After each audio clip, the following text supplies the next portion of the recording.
Sejarah Muhammad Hatta Wakil Presiden kedua Negara Kesatuan Republik Indonesia.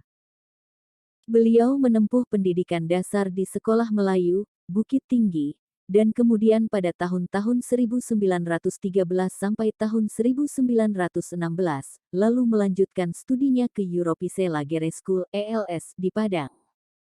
Saat usia 13 tahun, sebenarnya beliau telah lulus ujian masuk ke HBS setingkat SMA di Batavia, kini Jakarta, namun ibunya menginginkan Hatta agar tetap di Padang dahulu, mengingat usianya yang masih muda. Akhirnya Bung Hatta melanjutkan studi ke Mulo Mir Uitgebreid Lager Onderwijs di Padang, baru kemudian pada tahun 1919 beliau pergi ke Batavia untuk studi di HBS. Pada usia 17 tahun, Hatta lulus dari sekolah tingkat menengah dengan hasil sangat baik. Setelah kelulusannya tersebut, beliau berangkat ke Batavia untuk melanjutkan studi di Sekolah Tinggi Dagang Prince Hendrik School. Muhammad Hatta memulai pergerakan politiknya ketika beliau mulai bersekolah di Belanda pada tahun 1921 hingga 1932. Pada saat itu, beliau masuk organisasi Indische Vereniging yang awalnya adalah organisasi biasa, namun berubah menjadi organisasi politik setelah adanya pengaruh dari tiga serangkai yaitu Ki Hajar Dewantara, Cipto Mangunkusumo dan Douwes Dekker. Pada tahun 1923, Hatta menjadi bendahara dan mengelola majalah Hindia Putera yang lalu berganti nama menjadi Indonesia Merdeka.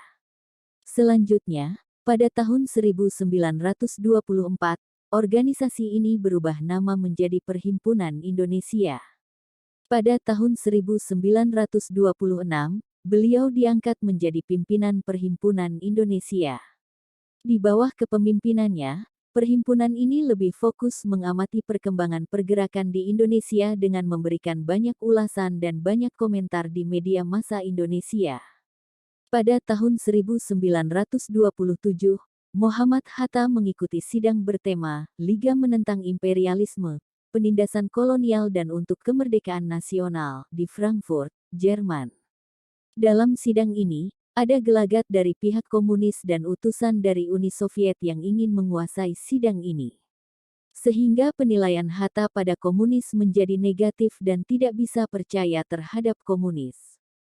Pahlawan yang setia itu berkorban, bukan buat dikenal namanya, tetapi semata-mata membela cita-cita.